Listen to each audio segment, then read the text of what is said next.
Learn more at davethomasfoundation.org. Alexa, play WCPT. WCPT from TuneIn. Driving it home with Patti Vasquez, Patti Vasquez. From global conflicts to greenhouse gases, the folks refusing to wear masks says, and politicians getting caught grabbing asses says, she's driving it home with Patti Vasquez. Thank you so much for joining us as we drive it home today on Friday, August 21st. We're so thrilled to have in studio with us today outgoing, I guess, like, how do you say it? Like, State Representative Stephanie Kifowit, who is now the Executive Director of Cisco, a construction industry service corporation. Thank you so much for joining us today, State Rep and Executive Director. Edie, how you feeling? Feeling good.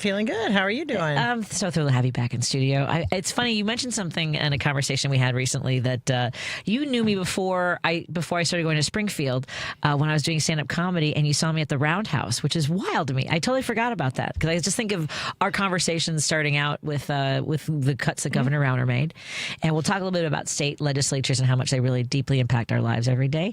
14 years you've served in the Capitol. Amazing work. Oh, it goes by so fast. And actually, I know that we talked in the Capitol when you were in the press box, but the reason why I came up to you was because I'm like, there's Patti Vasquez. I saw her at the comedy club at the Roundhouse, and I still have her shirts and her propaganda that you had there. The propaganda, save the boobies for breast cancer awareness. Yep. That was my propaganda, that we should save the boobies. Yep. Well, you were the person, I think I say this all the time, like Todd Belcourt always flinches when I talk about how we met, because I was trying to talk to conservatives there too. I was like, I can't just talk to all the Democrats. I need people on board with the services that people need the most that are also conservative. And somebody had recommended a certain conservative Republican legislator, and as I was walking toward her, Todd Belcourt put his arm out and he goes, "You don't want to talk to Jeannie Ives." Oh. So I don't know if someone was punking me that day. Nope. But around that time, you and I were at the Globe, and you were like the first person, because everybody kind of does a lot of lip service. Like, oh, of course, we really want to, we're doing everything we can. I am such a champion of, autism services. But you were like, look, this is what's happening right now.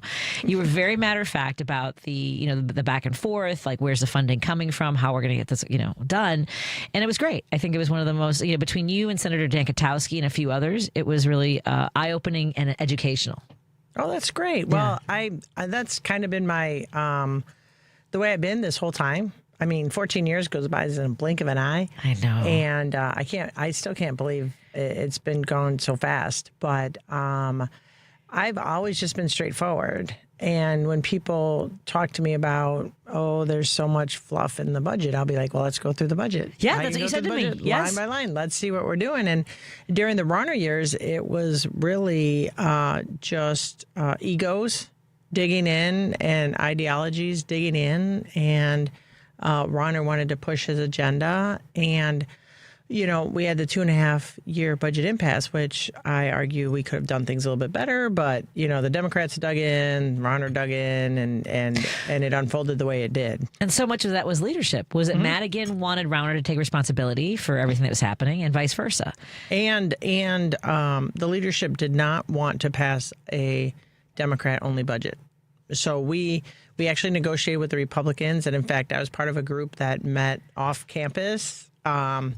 And the Republicans are like, don't tell anybody we're here. Don't tell Rauner we're here. And negotiated with those individuals to break the budget impasse. And a few are still there today. Terry Bryant is now a senator. She's still there. She helped break the budget impasse. Oh, but she did not get as heavily slammed as Representative Steve Anderson. Well, Steve Anderson chose not to run again, but she did. I mean, Terry Bryant's from Southern Illinois. Yeah. I mean, she got slammed pretty well, but she's a matter-of-fact woman. I love her. She's a great person, and she just told it like it is. She's like, look, my university was going to close. Look, things were going to close. We had to do it. And not only did she survive, but then she went on to be elected senator.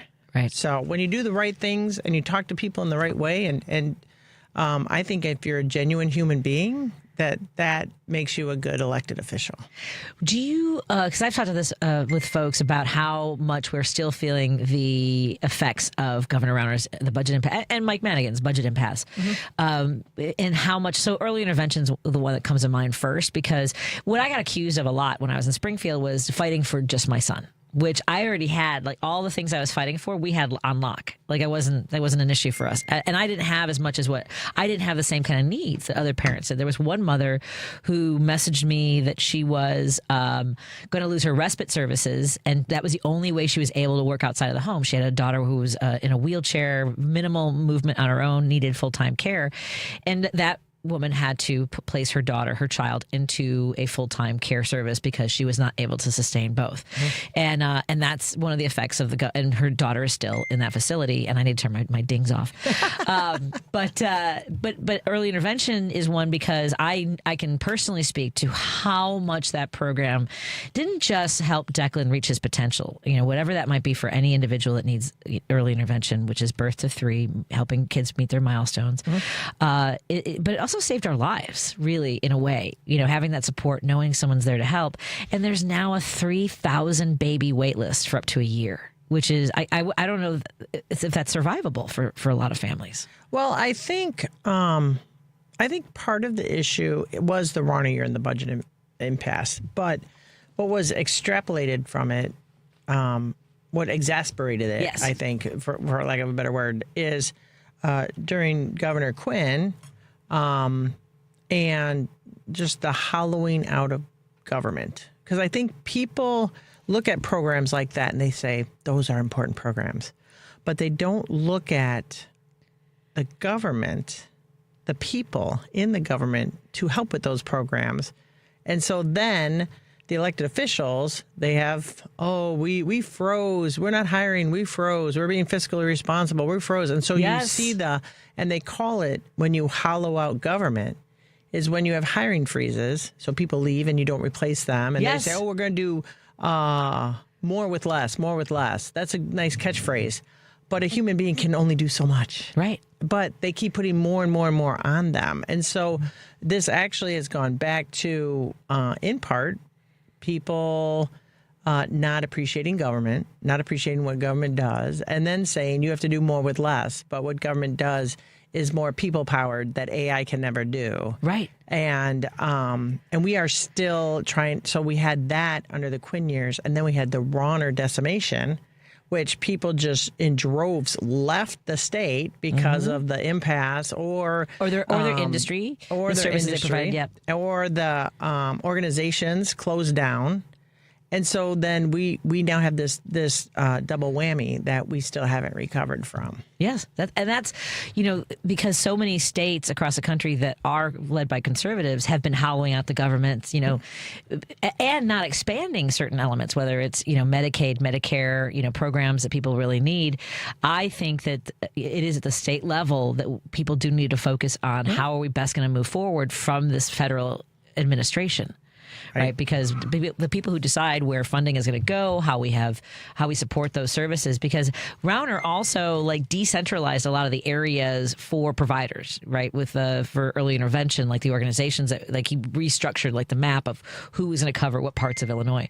I really need to turn what I'm going to do? I'm going to do not disturb on my phone. I feel like everybody pretend you're on an airplane, Patty. Yeah, do not disturb, airplane mode. Airplane mode. But I also think that.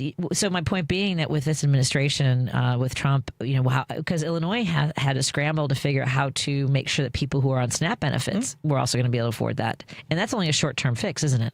It is. As a lot of people know, 90% of our budget is actually pass-through money from the federal government. So we only have 10, 15% discretion.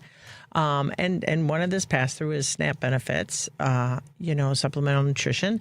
And the federal government has cut the parameters around them. So we did a small fix where individuals will get about 2 months extra additional funding from the state of Illinois' budget. But, people are just we don't have the capacity to fill that hole from the federal government. We just don't.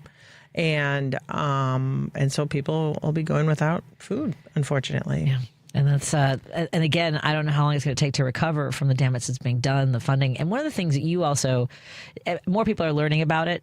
You were the first person that explained to me, and this is over a decade ago, about how Illinois is a donor state, and places like Iowa, Missouri, Mississippi, a lot of the red states are all welfare states, essentially. Right. Right. Yeah. They take more per federal dollar spent than Illinois does. Right. So if for every dollar we pay in federal income taxes, and now middle class families are going to be paying more because of the huge tax cuts to the wealthy, the uber wealthy, the corporations that was just passed.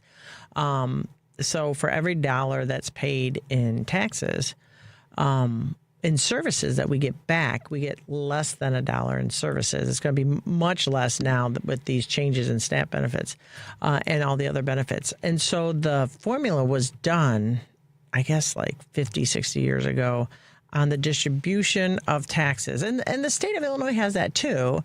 We distribute taxes based on need. And so Chicago gets, when they pay $1, they get like $1.10 back in services. When the collar counties pay $1 into Illinois, we get about 70 cents back in services. And then downstate gets almost $2 back in services because they're more rural and there's more need. And so less of economic engines. And so that's the same way on the federal government. And so Illinois pays more in taxes than we get in benefits back from the federal government. One of our listeners says, when Governor Rauner was in office, I worked in special education and years beyond. But when he cut budgets, Shriners stepped up to get wheelchairs for students who had grown out of them and surgeries for the wonderful kids who needed spine surgeries, etc. Help when and the thing about that, yes, there were a lot of organizations like the Shriners that stepped in. And which is great, and it was necessary because there were some folks that were providing services even when they weren't getting paid. I mean, there were folks who had to take out loans.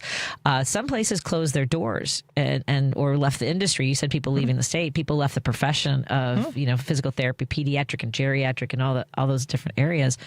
But the hard part for me was that was what some Republicans told me they wanted. That it should be the nonprofits that take over the services like early intervention or providing surgeries and funding for wheelchairs and things like that.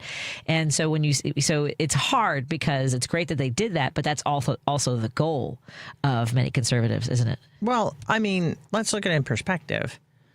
One time they're able to provide these services. Right. When you're looking at the totality of need, nonprofits can't survive on the totality of need. They can't provide for what needs to be provided for, like the state government can provide for. So just for math, because everybody loves math. I know you love math, Patty. Yes, I do. Love it. It's just great for stuff. math. So the state of Illinois gets 4.95% in income taxes. We do not get anything from property taxes, by the way. We get income taxes and sales taxes. So we're just going to talk about income taxes. 4.95%, which is roughly about a nickel on every dollar, right? So a nickel on every dollar, 4.95 cents. If we were to go up to 5.5, which would be a nickel and a half, right? Right. A half. That could potentially bring in, upwards of like $2.5 billion. Wow. A half a nickel and a half. That's it. That's all the state would get. Now, it's not a pure nickel and a half because we give personal deductions. We get deductions for property taxes. We give deductions for a lot. So most average people don't pay the 4.95%. They don't pay it because we give exemptions based on your income. If you make too much, you don't get those exemptions. But most people, I would say about 80% of residents filing income taxes get some sort of exemption on their income taxes. So it's less than that 4.95, less than that 4.95 cents. So for that amount, we can do so much good. But the political climate, and I understand it because property taxes are way high. I've been trying to do it the whole 14 years, and the leadership just does not want to deal with property taxes. The leadership, the governor's office, nobody's done anything with property taxes. I'm like, promises. So I get it. Nobody wants to be taxed more. But that amount, a half a nickel, if you pay a half a nickel on the dollar more, then we can do more. But you have leadership and folks that don't want to go down that route. You had Rauner that wanted to keep it at 3.75, had this mentality of, the nonprofits. Well, the nonprofits are profitable from the generosity of people. And if people don't donate to nonprofits, like I was just on the call today with a nonprofit that has a $50,000 hole in their budget because of donations and grants and stuff not Drying coming up. in. Yeah. You know, that cannot help people. That's not a sustainable model. Exactly. That's not a sustainable model. Ding, ding, ding. But a half a cent or even, a half a nickel, we can do that for so many people, and it's sustainable. Agreed. And that's the thing, because early intervention is not a one-stop. Early intervention, it needs to be sustainable. It needs to be sustainable for our kids. Individuals on dialysis, the state pays for dialysis for individuals because they can't work. They're on dialysis. That's sustainable. You can't be like, hey, Mr. Donor, give some money for right now. It has to be sustainable. And that's what the state does. Provides sustainable services for 20 to 30% of the population. And to me, that's a benevolent community, and that's what a benevolent state does. And if I'm healthy and I can give that nickel on the dollar or nickel and a half on the dollar to help somebody with intervention, with early intervention with domestic violence, for breast cancer screenings, you name it, or poor people to get food. Right. That's what we should do as a thoughtful and caring society. See, I think that's the message we need to make sure people are hearing, which is, and I think sustainable services is a great way to put it, because we know that so many of the organizations that work on a nonprofit, and by the way, people who voted for, the good businessmen, a state can't be run like a business. It's not going to run at a profit.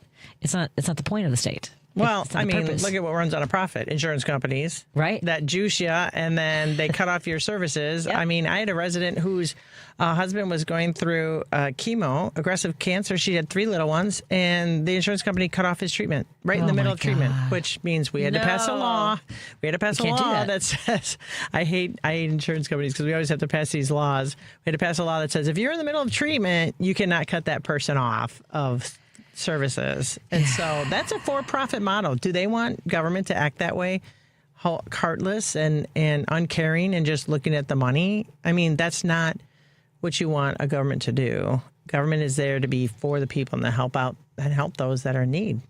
Well said. We are hanging out in studio with State Representative Stephanie Kifowit, who is now the Executive Director for Cisco Construction Industry Service Corporation. Strengthen Your Foundation. We'll talk a little bit more about the work she's going to be doing there. You can go to cisco.org to learn more about them. And I also want to let you know we have a giveaway coming up in just a few moments after this break. We're going to do a giveaway. First, I want to thank our sponsors, Pride Coffee Roasters. Go to pridecoffeeroasters.com and put in an order for the best single origin roasted to order coffee beans you have ever had. That's pridecoffeeroasters.com. And they will be at the Jefferson Park Sunday Market this Sunday from 9:30 to 1:30, where I will also be volunteering. That's 9:30 to 1:30 at Jefferson Park. It's in Jefferson Park, and it's at the park at Lawrence and Long. Go to pridecoffeeroasters.com to put your order in for a bean subscription. Also want to thank our friends at Source Solar. Go to source.solar, make an appointment with Peter Sorellis.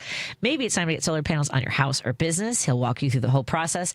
And he is now partnering with Illinois Solar for All to walk you through the financing as well, to make sure you get that all covered, because when you go green, you save green. We also want to thank our friends at Minocqua Brewing Company, which also are now live streaming on Minocqua Brewing Company's Substack. Hello, everyone watching digitally.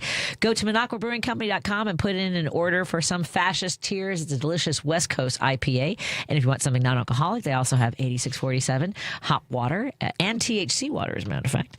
That's MinocquaBrewingCompany.com. And if you're on the Minocqua Brewing Company's marketplace, you can see wonderful products like the banner behind me that says, "We will not go quietly back to the 1950s, pro-woman, pro-child, pro-choice." That's from Liberal Lawn. And I love their products. That's MinocquaMarketplace.com. More in a moment on WCPT 820 Heartland Signal. We have something coming up. Stay tuned for a giveaway right after this break. Everybody should be qualifying for this because it's a Friday, and I'm feeling generous. More in a moment on WCPT, KKNW, and everywhere digitally. Hey, everybody. Starting this weekend, a new show is coming to your local airwaves. Hi, I'm Chris Fitzsimon, the host of Stories from the States. That's a weekly news podcast diving into how communities across America are impacted by government decisions. We focus on one major theme in the news and dive deeper by talking to people directly impacted, local journalists on the ground, or experts, all to help you one story at a time. Stories from the States with Chris Fitzsimon, Sunday evenings at 6 on WCPT 820. Some journeys start small, with small pause and big purpose. Look how little fly, you sweet girl. Every great partnership begins with the first step. Let's go. Guiding them through the world so one day they can guide someone through life. With shared experience, confidence grows, and the path becomes clear. It takes time, patience, and love. But the reward lasts a lifetime. Hey, good girl, Dad. You don't just raise a puppy. You raise a future. Become a Dogs Inc. puppy raiser. Give a dog a purpose. Give someone hope. Learn more at dogsinc.org. Chicago's Progressive Talk, WCPT 820, where facts matter. No detours, no distractions, just bold ideas and real talk. This is Driving It Home with Patti Vasquez. All week long, we have been giving away opportunities for you to go to Riot Fest. It's time to open up the lines because you have been asking and we've been listening. WCPT is proud to announce Riot Fest is back September 18th through the 20th at Douglas Park in Chicago, featuring bands like 21 Pilots, The Pixies, Iggy Pop, Tool, Afro Man, Alanis Morissette, Elvis Costello, and many more. Tickets are still on sale at riotfest.org, but for one lucky WCPT listener, you will be going to all 3 days of Riot Fest on us. Every day, we have been giving away an entrance to our contest to one lucky listener to win a pair of 3-day passes to Riot Fest, and we will announce the winner on Monday, August 24th. But we're not going to leave anyone empty-handed, so all 5 qualifiers will also receive a $50 Let Us Entertain You gift card. Contest running on WCPT at 20, open to listeners 18 or older, and residents of the greater Chicagoland, Northwest Indiana area. 1 entry per person, one winner per household. Void where prohibited by law. Well, listeners may only win or qualify to win once every 30 days. Complete rules are available on our website at WCPT820.com by clicking the contest tab. So, do you remember that guy in the 80s that used to do those car commercials? Yeah. I've always aspired to be that fast. So 773-763-9278. Call in for your opportunity to be entered as a contestant in our contest. We will be drawing the names on Monday. That's 773-763-9278.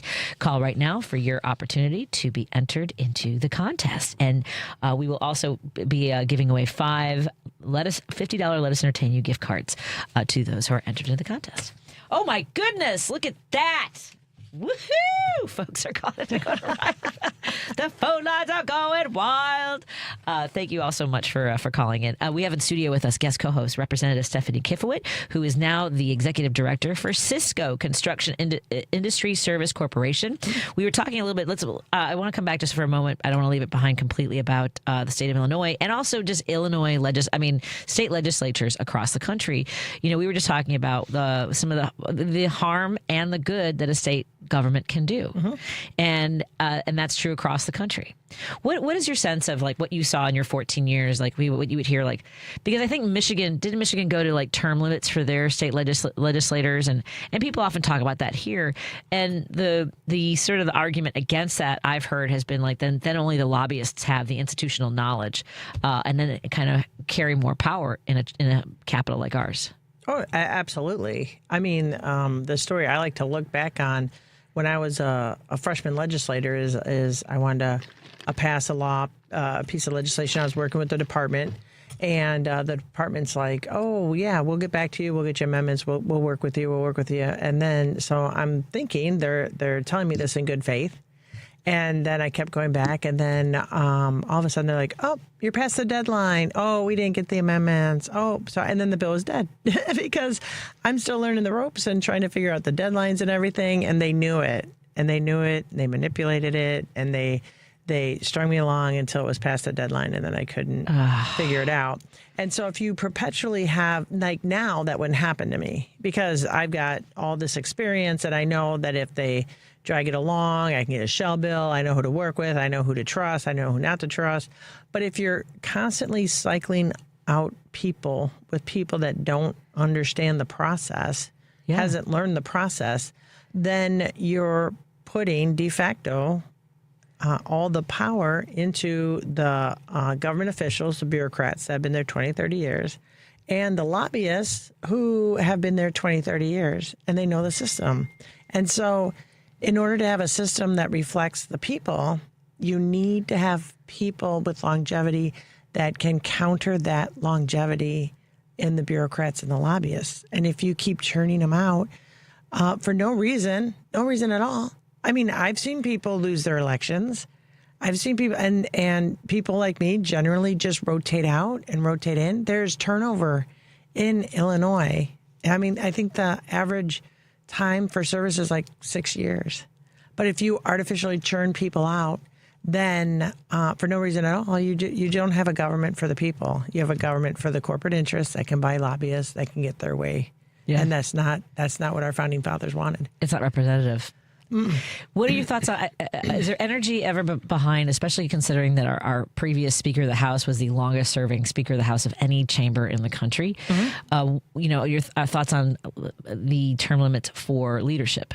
Well, it's interesting. I just read an interesting article, I believe it was last week. If you look at the term limits of the past speakers, literally you got 4 years, you got 6 years, you got 2 years. Like what we're looking at is an anomaly. Okay. An anomaly, an individual that was just able to maintain and believe it or not, that's the only thing he wanted to do in his life. Like that was his pinnacle goal was to be the longest to be the speaker, and then the longest serving speaker. And the article had a good point. Right now we have term limits for speakers and Senate president of 10 years. The article's point was 10 years shouldn't be the goal. Right. We should just naturally move along with speakers. It's not a given that you are given this 10-year term. It should be competitive. Right. It should be earned every 2 years. It should not be taken advantage of or assumed, even with this 10-year term. Now, the problem, as we see with term limits in general and this 10-year term, is eventually where the end's going to be. And so what they call is looking where to land. Right. So, at the end of the term, whoever it is, if you're a rep, if you're a senator, if you're artificially term limited out, I have 6 years. So I'm going to work hard for 4 years, and then for 2 years I'm going to start trying to find a job because I got to find someplace to land. And then you don't have representative government either. So even with the speaker's term limit, I think it's a flaw of the system. I think the system should be that representatives in the House, senators in the Senate should hold their leaders accountable. Yes. Every election, make them earn it, and it should be competitive, just like every election. It should be competitive. I'm here for all of that. We're talking to... And that's how it was in the past before Madigan, actually. We are talking to... well, go figure. We are talking to State Representative Stephanie Kifowit, who is wrapping up her current term and will be she has taken over the responsibilities of being the executive director for Cisco Construction Industry Service Corporation. We'll talk about that, as well as an event coming up to benefit veterans for an American Legion in her neck of the woods. We'll talk about that when we come back on WCPT 820 Heartland Signal, KKNW 1150.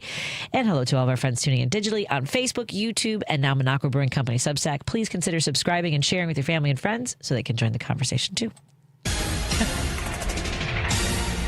You're listening to WCPT 820. Here's the latest Chicago weather update. From the Weatherology Weather Center, I'm meteorologist Ray Miller. A severe thunderstorm watch continues. Chance of severe thunderstorms tonight, otherwise mainly cloudy skies expected. Lows level off around 65, southwest winds 5 to 10 miles an hour. Slight chance for isolated thunderstorms tomorrow, highs around 80, mainly sunny skies. Slight chance for isolated storms tomorrow night, lows level off around 61, mainly clear skies. That's your latest Chicago weather update. Right now, 79. This is Chicago's Progressive Talk, 820 AM, WCPT Willow Springs, and online at WCPT820.com, where facts matter. The Ben Joravsky Show. Lindsey Graham, this is an excerpt from his special grand jury interview. Listen, he thinks he's cheated out of the election. If you told him, meaning Trump, Martians came and stole votes, he'd be inclined to believe it. One more time. This is Lindsey Graham, under oath. If you told Trump Martians came and stole votes, he'd be inclined to believe it. Donald Trump's assertions that the election was stolen from him are about as well founded as if he said Martians stole it from him. He made it up. The Ben Joravsky Show, Saturdays at 5 p.m. on WCPT. Hey, Matt. Max, you look absolutely dashing in that purple tie. Ready to harness the world? You bet, Daisy. I'm ready as I'll ever be. And might I say, your purple tie really pops with your vest. Thanks. I almost went with a cape, but didn't want to come across as pretentious. Nonsense. Anyone in our line of work should rock a cape. You might be onto something, Max. Phew, so here we go. First day on the job. We've got this, right? Right. Don't forget, we both graduated from Dogs Inc. with honors. Which means I can guide my human around a busy city with ease. And I can give my human a restful night. I hope my human is kind and loving.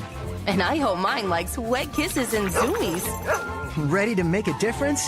Born ready. Let's go. Discover how extraordinary dogs like Daisy and Max change lives at no cost to the recipients.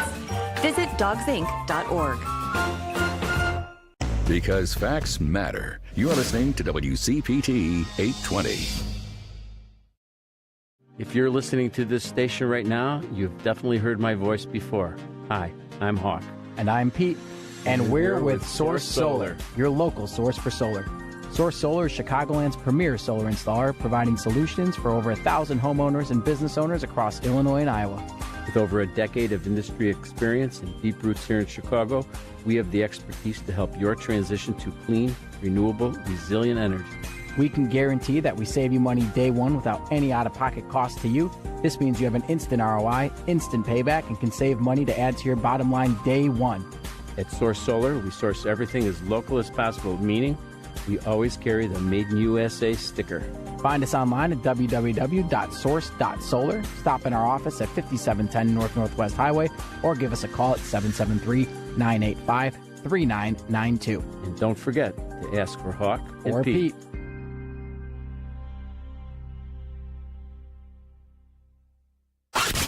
You're listening to Driving It Home with Patti Vasquez.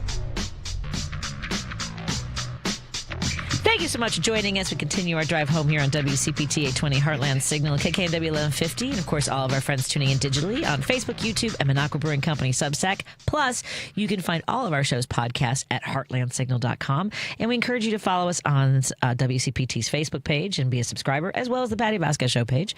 And joining us in studio is my guest co-host for the show tonight, Representative Stephanie Kifowit, who is now also the executive director for Cisco Construction Industry Service Corporation. That's I need to put my reading glasses on for that part. Underneath of the Cisco. Cisco's very big, and then what it is right underneath. And she's also.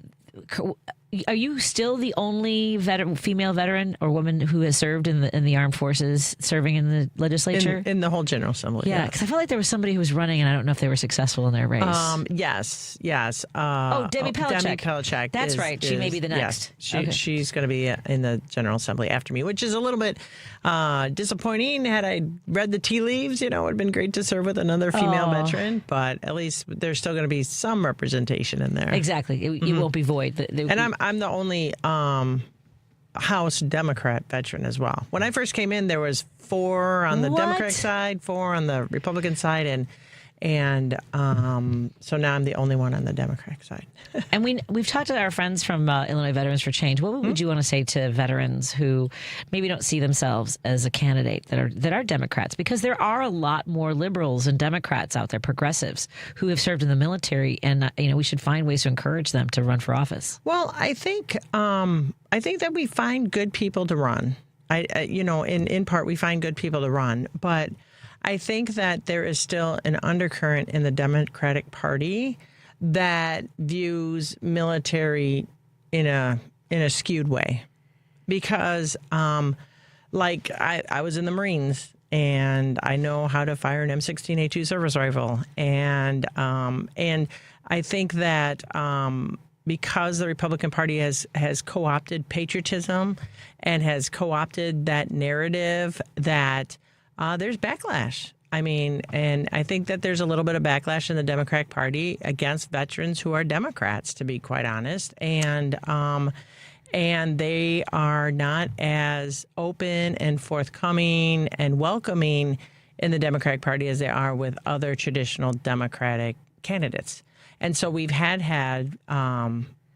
veterans run, and put themselves out there to stand up to Trump and to stand up for the America that we all, raise our hand to defend. Yeah. And the Constitution that's being shredded every single day is so close to my heart. I was overseas. I served my country. My son's serving our country.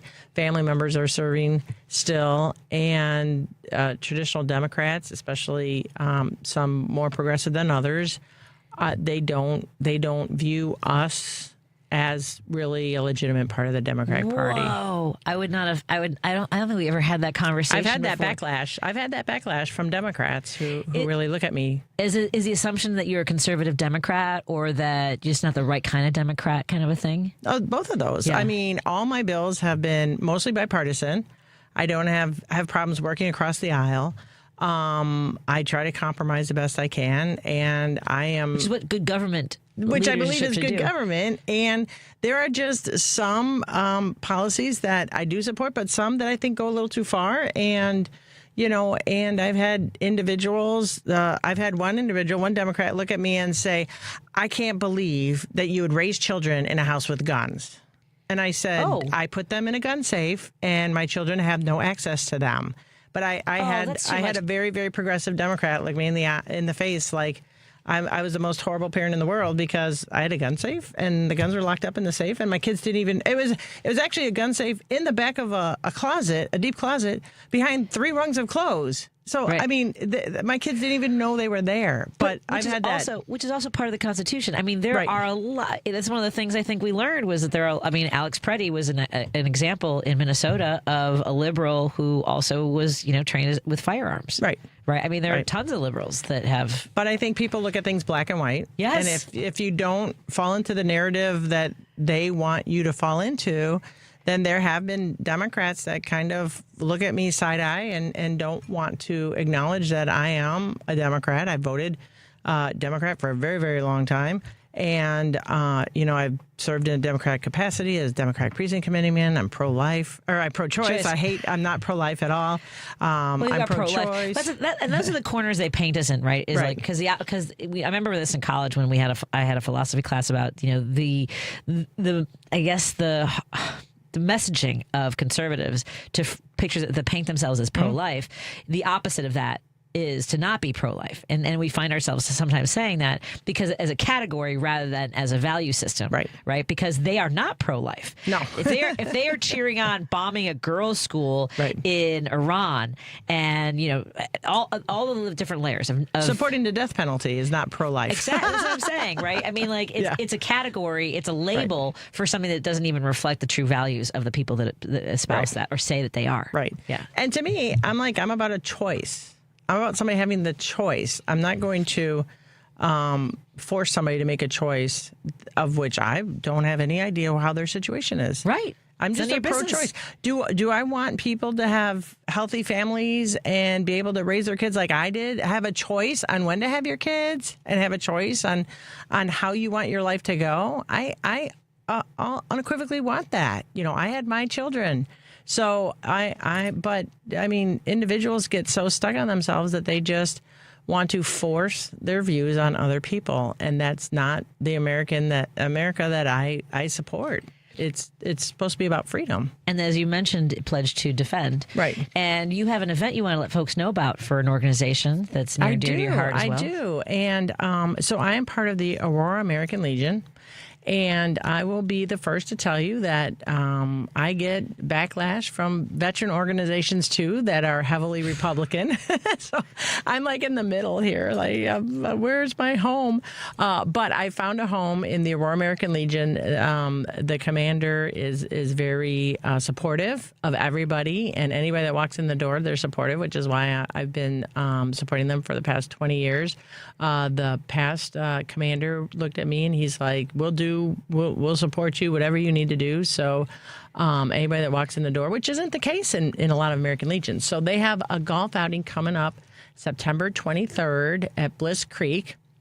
And you can go to post84.com and sign up and have a great time. And it helps the Aurora American Legion. They now have a veteran service officer in their office twice a week now, Thursday and Fridays, right on Montgomery Road. And we just want to serve all the veterans. Yeah. All the veterans. And really nonpartisan, supportive. But we need to support them because our golfer numbers are low, and we really need to make a minimum golfing number of golfers in order to be able to secure the course. And so we really need folks to just come out and have a great time. We do have a putting contest. What? So if you can putt, if there's any putters out there, you have the potential to win $5,000 if you get the putt and hole. If you putt a hole in one, you have the chance to win. You could win $5,000. So, great reason to sign up. There's a little bit, and there's more fun out there on the course. But post84.com, post84.com for more information and to sign up for the golf outing. Because in my mind, we need to support open-minded, embracing veteran organizations, and the Aurora American Legion is one of them that we need to support. Outstanding. So, folks, again, that's September 23rd. 23rd. And then you can go to post84.com for more information. Yes, ma'am. We're going to continue our conversation and learn more about the work that Representative Kifowit will be doing with Cisco, where she is now the executive director. More after this on WCPT 820 Heartland Signal, KKNW 1150. And hello to our friends tuning in digitally. We're so happy to have you all here.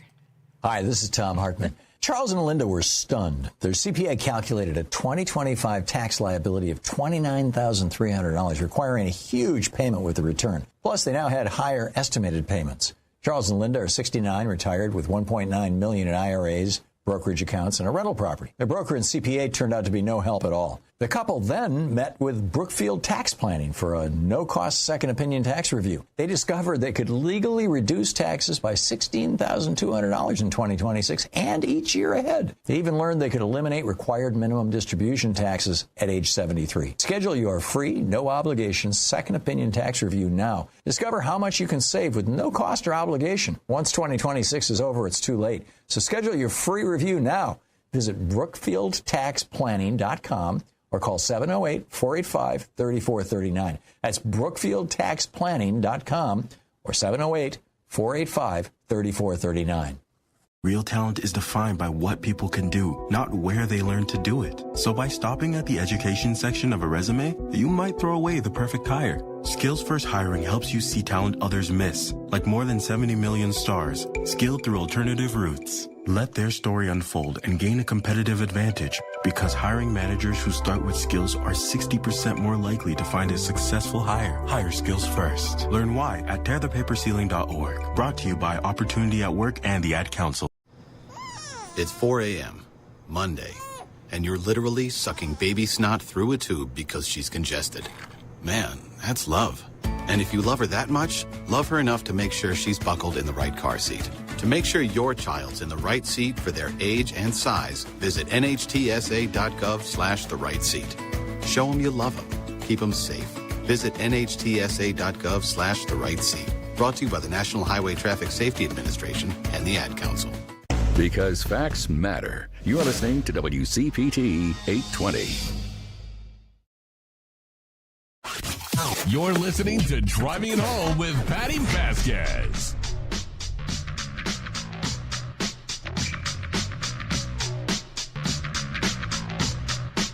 Thank you so much for joining us. We continue our drive home here on WCPT 820 Heartland Signal, KKNW 1150 Seattle, and hello to everyone tuning in digitally.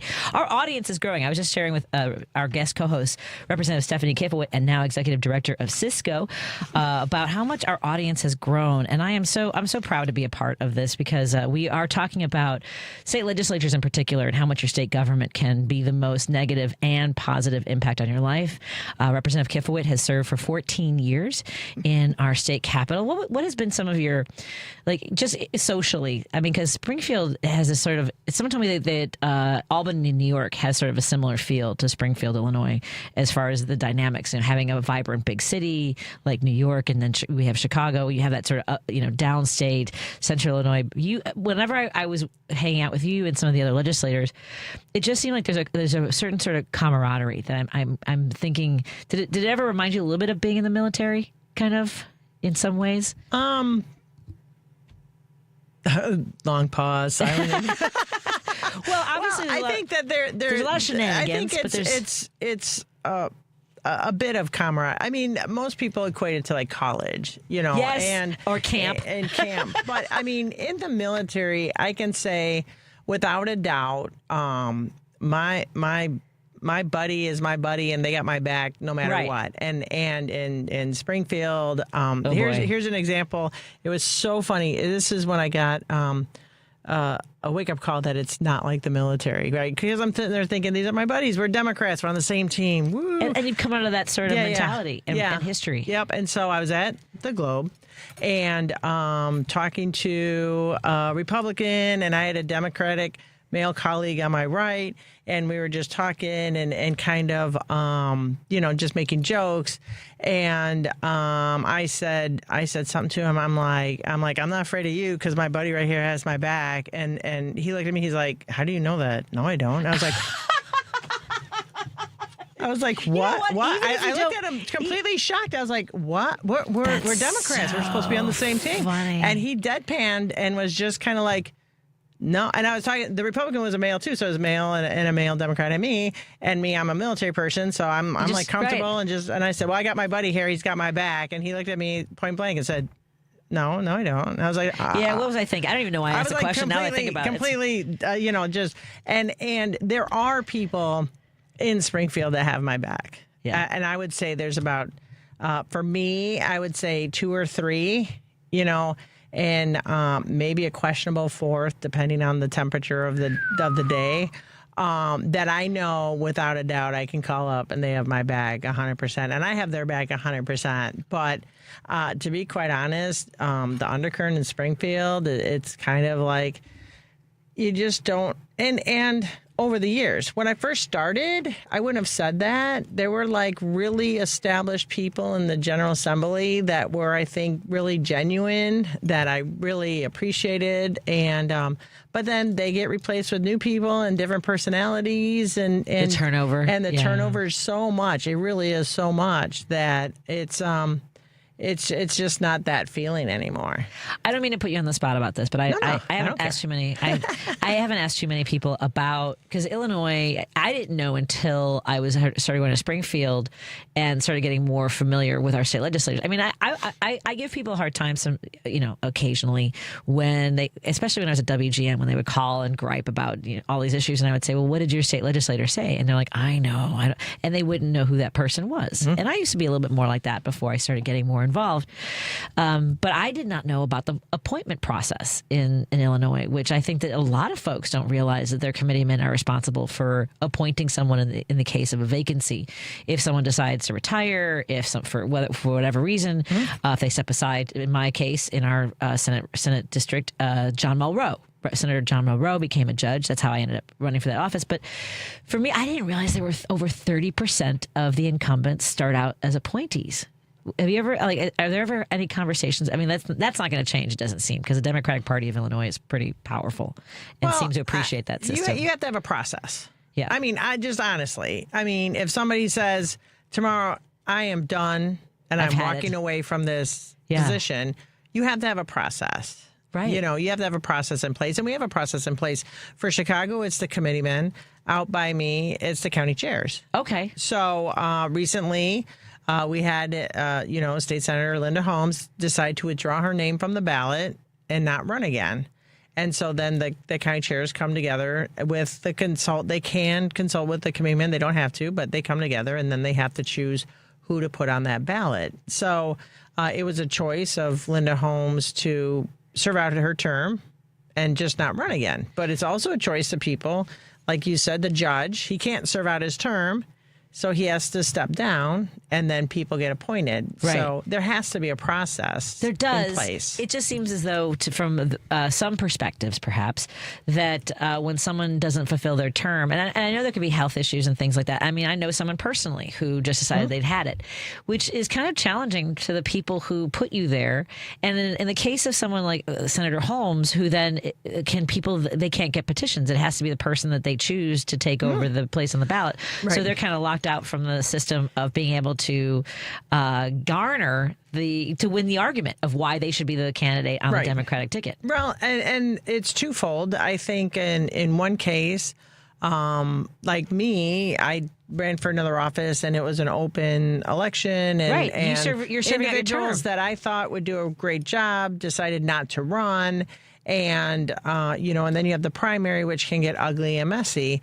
And so I think that some representatives, not me, obviously, but some representatives think, I want to find or I want to try and get the best person to replace me for the job of state representative, give them a little bit of time, and then they will face the voters. So if they did a terrible job, they will face the voters. In my case, you're facing the voters with petitions 8 months after you get sworn into office. So I think that there is some mindset among some electeds, if I'm going to go, I want to leave the district in good hands. And so that's why they wait until, it's too late for anybody else to enter the race. For other folks. I'm just saying. It's not me. It's not me. I'm just saying. But I appreciate that you served. What I'm saying is I appreciate that you served out your term.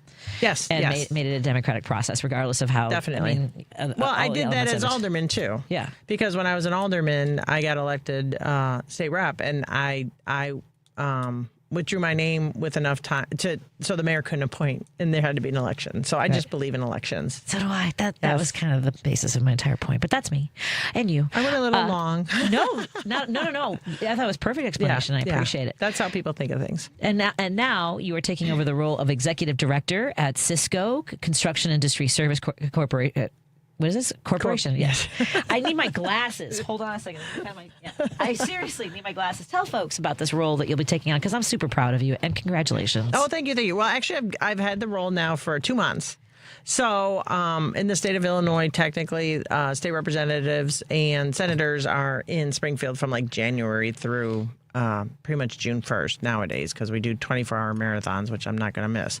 And then after that, a lot of reps have other jobs. Since I've been a state rep, I have not had a second job. I've just given it all to being a state rep. So the executive director position I've had for about 2 months now. And it is not the IT company Cisco, and it is not the food company Cisco. I know. That's challenging. I know. It's pretty funny. We might have to work on that acronym. But so it actually is it's called a labor management group. So we have half our board is union leaders of various building trades unions. It's building trade focused. So we don't have service unions, just the building trade unions. Mm-hmm. And then on the other half of the board are the contractors that work with the unions.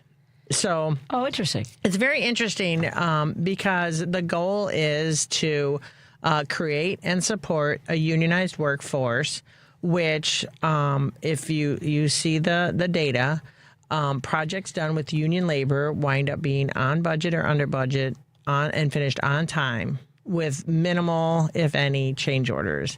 And when you look at non-union projects, most of the time there are issues, and at the end of the day, multiple change orders. So what we want to do is promote fiscal responsibility through quality work, and that's what unions and union contractors deliver time and time again. And more people need to start hearing that. And so they offered me the position. It might have something to do with my experience, or that I have a master's degree, or I was in the military, or, all of the above. Right. But I'm the first female to run it. But I think that what I bring to the table is, as I said, almost 99% of my bills are bipartisan. I am comfortable working on both sides of the aisle. Yep. And I really, truly believe in a unionized workforce is financial responsibility of taxpayer dollars. Outstanding. I'm really excited for you and for the folks at Cisco and all of our building trades members and everyone involved. Let's take a break here and continue our conversation with Executive Director of Cisco, the first woman to be the Executive Director of Cisco, and also retiring State Representative Stephanie Kifowit, who will be leaving the legislature at the end of this session. And she's also a veteran who has proudly served our country and our state. Let's take a break here and continue our conversation when we come back on WCPT 820 Heartland Signal, KKNW, and hello to everyone tuning in digitally. Real talent is defined by what people can do, not where they learn to do it. So by stopping at the education section of a resume, you might throw away the perfect hire. You might miss someone who has valuable skills to offer to help your business thrive right now and in the future.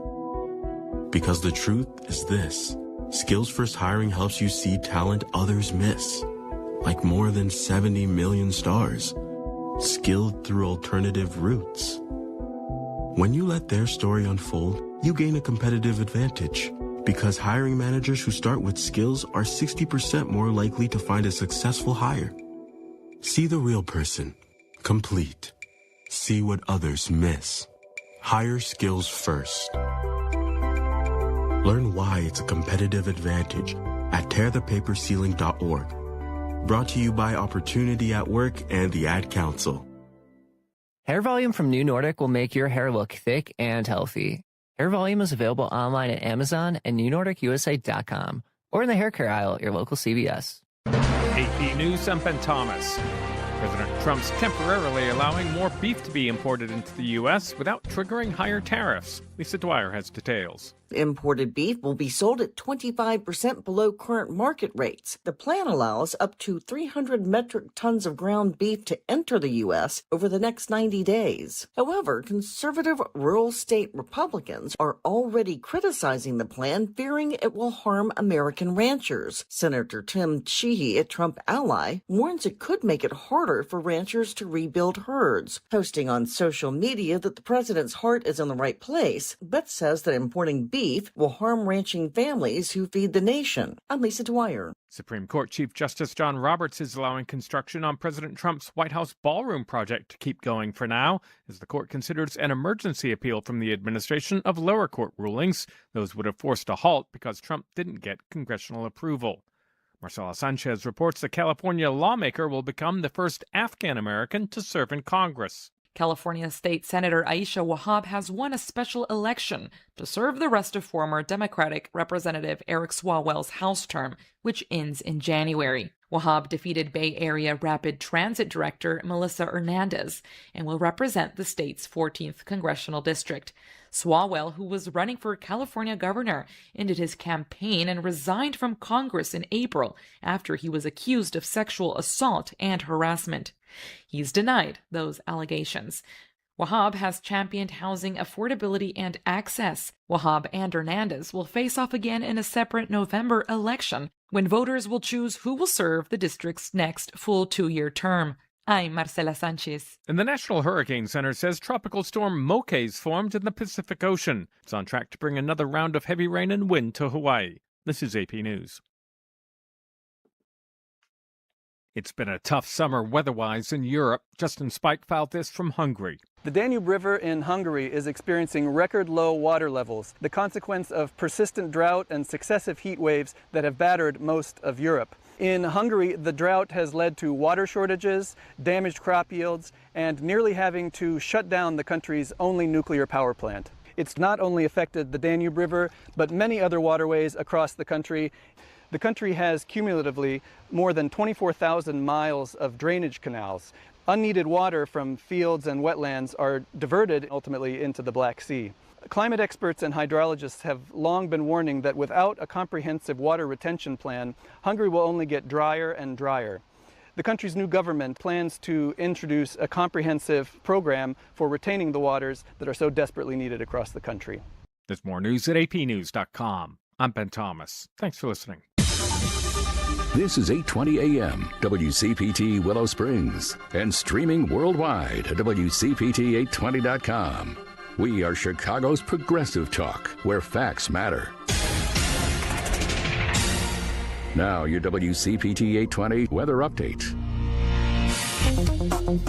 From the Weatherology Weather Center, I'm meteorologist Ray Miller. A severe thunderstorm watch continues. Chance of severe thunderstorms tonight, otherwise mainly cloudy skies expected. Lows level off around 65, southwest winds 5 to 10 miles an hour. Slight chance for isolated thunderstorms tomorrow, highs around 80, mainly sunny skies. Slight chance for isolated storms tomorrow night, lows level off around 61, mainly clear skies. That's your latest Chicago weather update. Currently 77. Latinos have been here always, before, during, and after the founding of the United States. We are small business owners rising before dawn to power the economy. Hands that pick, manage, and prepare the food that nourishes America. Builders of our homes, our cities, our roads, our communities. Workers who labor daily to strengthen the very fabric of our nation. We are caregivers, teachers, doctors, engineers, neighbors, families raising the next generation. Latinos contribute over $4 trillion to America's GDP, bringing promise, innovation, and vitality to every corner of the U.S. We are the backbone, an indelible part of the American story. We are America. America is us. Learn more by going to americaisus.org and discover how Latinos have shaped America's journey and continue to forge its future. Hey Google, play WCPT. Streaming Chicago's progressive talk from TuneIn. Driving it home with Patti Vasquez, Patti Vasquez. From global conflicts to greenhouse gases, the folks refusing to wear masks says, and politicians getting caught grabbing ass says, she's driving it home with Patti Vasquez. Thank you so much for joining us. We continue our conversation here at WCPT. We're going to have a quick intro here because we have a guest that's waiting for us in the green room. We're going to have Azia Varajon in studio with us, who is a Chicago-based author, and their debut book is Love, Your Trans Big Sister, Advice on the Transfeminine Journey. Joining me in the studio right now is my guest co-host, Representative Stephanie Kifowit, who is also the executive director for Cisco, and we're super proud of the work that she's doing there. Someone just texted in, Rep. They said Cisco is probably the best resource for young men and women who are exploring apprenticeship pathways in the building trades. Mm-hmm. What do you want folks to know about how, if they know someone in their life who might be interested in exploring that path? Well, they can go to the website, like you said, Cisco, CISCO.org, and we have a whole pre-apprenticeship program on how to get motivated men and women into the trades as well. So we're very multifaceted in supporting not only our current trades members, but also those that want to get into the trades. Now, I do have to say, I was in the Marines, in my opinion, one of the premier military services. And getting into the trades is getting into the premier tradesmen. These are skilled workers that do outstanding work. And so it is competitive, but we help facilitate pre-apprenticeship programs, and we help facilitate trade fairs, and we help facilitate young men and women that want to get into the trades. But it is competitive. I'll tell you that. It's competitive, and with AI, the sort of looming workforce impact that AI is going to have, we're going to need more people who go into the trades. I remember when I was working at the controller's office, we went to one high school that has not just like robotics labs and like some of the trades, but also a healthcare lab, which I thought was really interesting to help, students envision themselves, whether it was as lab techs or nurses or like the whole range of it. They had like hospital beds in the school and everything. It was fantastic. Pregnant mannequins that actually give birth. Right? It was wild. It's wild. And I also, because I went to a trade school in the 80s, Lane Tech was still wood shop, electric shop, and things like that. And I think that we sort of moved away from that, thinking everybody should go to college and get a liberal arts degree and I do think we need a path for young people to see themselves in the trades. Well, I mean, the federal government did that under No Child Left Behind. I mean, that was the landmark legislation that started all testing pushing, instead of all testing, and you can't pushing test people away from a dovetail joint. Right. You can't. No, you can't. But no, I mean, the trades are great. Being a military, there's a lot of veterans in the trades. A lot of veterans love the hands-on experience and love building things and being outside and being productive. And so, Helmets to Hard Hats is a great program. But there's a lot of good pre-apprenticeship programs that can help somebody get a little bit of an idea of how they want to be in the trades, and then you of course have to go through the whole apprenticeship program too. Right. Let's take a break here, and we're going to continue our conversation. Illinois State Representative Stephanie Kifowit is guest co-hosting with me. We're going to welcome our guest in just a moment. Zia is in the green room. I want to thank our sponsors, Pride Coffee Roasters. Go to pridecoffeeroasters.com and put in an order for some of the best single-origin, roasted-to-order coffee beans you have ever had. They will be at the Jefferson Park Sunday Market, as well as the Skokie Farmers Market. Go to their website, pridecoffeeroasters.com, and see where they'll be near you. Or you can order a bean subscription delivered delivered to your house and maybe some gay swag. I have a hoodie that says sounds gay. I'm in and I love it. And we also want to thank our friends at Source Solar. Go to source.solar, put in an order, an appointment. Make an appointment with Peter Sorellis, and he'll walk you through the whole process of getting solar panels on your house or business. And he is partnering with Illinois Solar for All to help you with the financing. That's source.solar, and he's over here on the Northwest side. And apparently some of our listeners have been stopping by the office. So thank you so much for showing your support for our sponsors, as well as Minocqua Brewing Company. Go to MinocquaBrewingCompany.com, put in an order for some fascist tears. They are delicious. So please stop by the marketplace as well. If you're watching on digital, you can see behind me, there's a banner that says, "We will not go quietly back to the 1950s." And that wonderful banner is from Liberal Lawn. And thank you to our friends at the American Foundation for Suicide Prevention. Step up and make a difference. Register or donate to the Out of the Darkness Chicagoland Walk presented by Happiness Project on Saturday, October 3rd at Montrose Harbor. Proceeds benefit the American Foundation for Suicide Prevention. Register or donate today at chicagowalk.org. And as you know, we had Bob Reiter in studio last week. The Labor Day Parade is coming up on September 5th, and Eddie Fest is back in the 10th Ward. So we'll talk more about that. More after this on WCPT, KKNW, and everywhere digitally. Thank you so much for being here. Real talent is defined by what people can do, not where they learn to do it. So by stopping at the education section of a resume, you might throw away the perfect hire. You might miss someone who has valuable skills to offer to help your business thrive right now and in the future. Because the truth is this: Skills First Hiring helps you see talent others miss, like more than 70 million stars, skilled through alternative routes. When you let their story unfold, you gain a competitive advantage, because hiring managers who start with skills are 60% more likely to find a successful hire. See the real person, complete. See what others miss. Hire skills first. Learn why it's a competitive advantage at tearthepaperceiling.org. Brought to you by Opportunity at Work and the Ad Council. 1 in 10 people age 50 and older in the U.S. have early age-related macular degeneration. Because macular degeneration often has no early symptoms, many don't know they have it until irreversible vision loss has already occurred. Well, when I first found out that I had macular degeneration, it was really scary. I mean, my eyes are my living. What's most important for me to see? My family, my loved ones, my pickleball game. Everything I do is dependent upon my vision. Being able to see, be able to spend time with my children, be able to travel is extremely important. And I wouldn't be able to do that if I didn't have my vision. Don't miss life's most beautiful moments. Schedule a comprehensive eye exam to protect your sight. Macular Degeneration Research, a Bright Focus Foundation program, offers free resources and tips for healthy vision. Go to stopamd.org to learn more. WCPT 820, Chicago's progressive talk, where facts matter.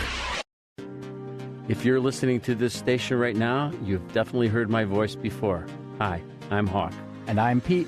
And we're with Source Solar, your local source for solar. Source Solar is Chicagoland's premier solar installer, providing solutions for over 1,000 homeowners and business owners across Illinois and Iowa. With over a decade of industry experience and deep roots here in Chicago, we have the expertise to help your transition to clean, renewable, resilient energy. We can guarantee that we save you money day one without any out-of-pocket cost to you. This means you have an instant ROI, instant payback, and can save money to add to your bottom line day one. At Source Solar, we source everything as local as possible, meaning we always carry the Made in USA sticker.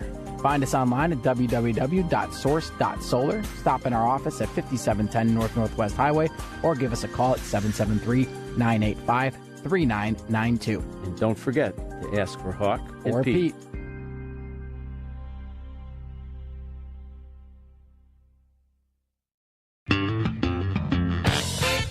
Saturday, September 5th, the Chicago Labor Day Parade returns to the 10th Ward, stepping off at 11 a.m. on Ewing Avenue. 112th to 106th is the route.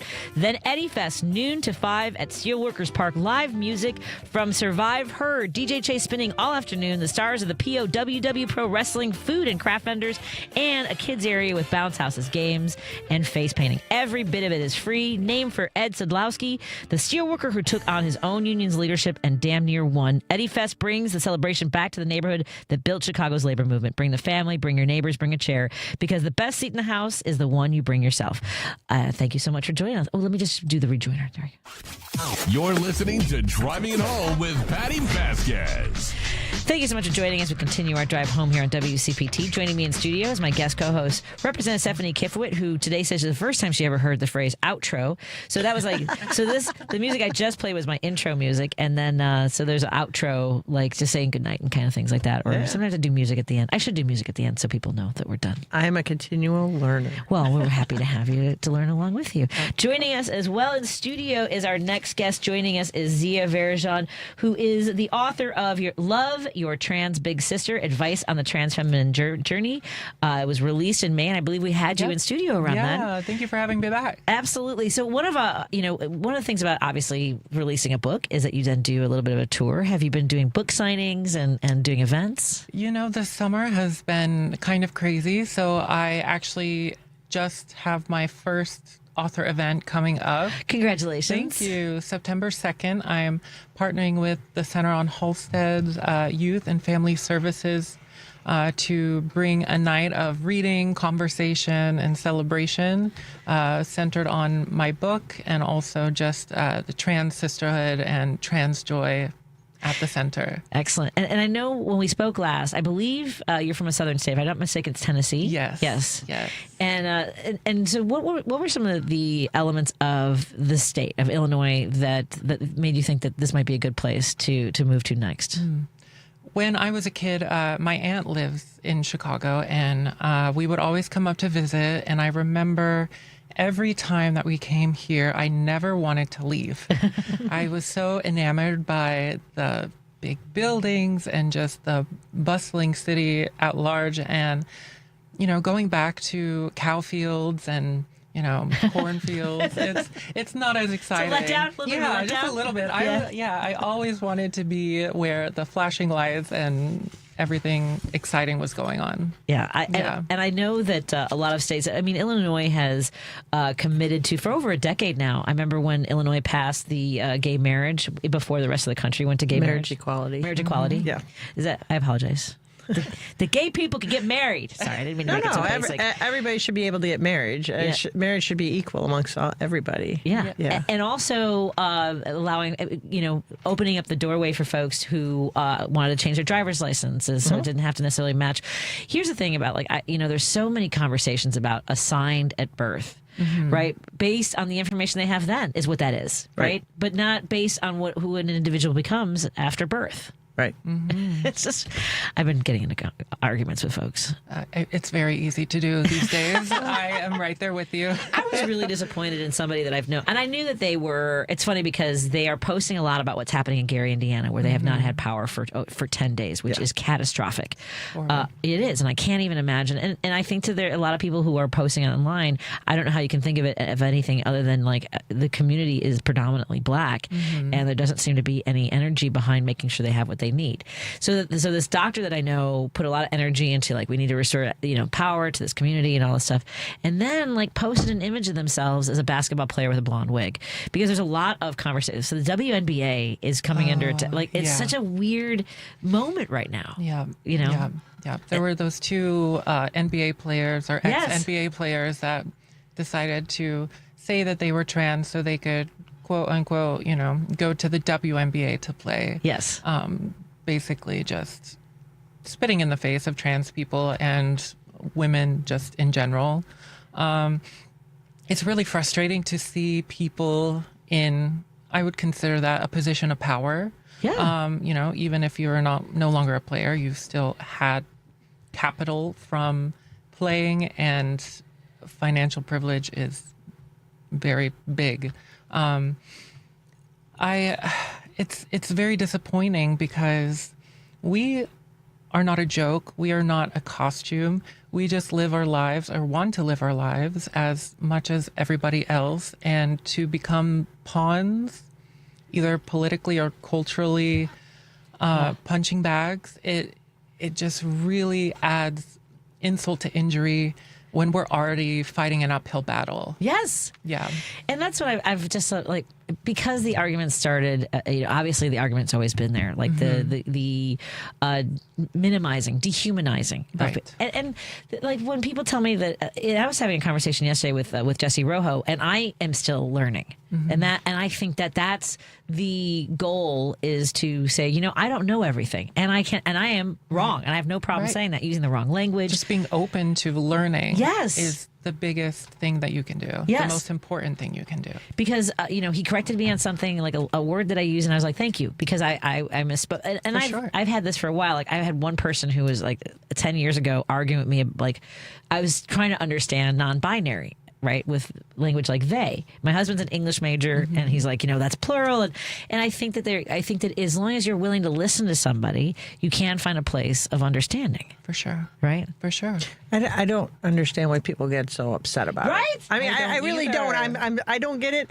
I had people yell at me after voting for marriage equality, and I tell them, why is it an issue? Why is it an issue for people to be able to love whoever they want to love?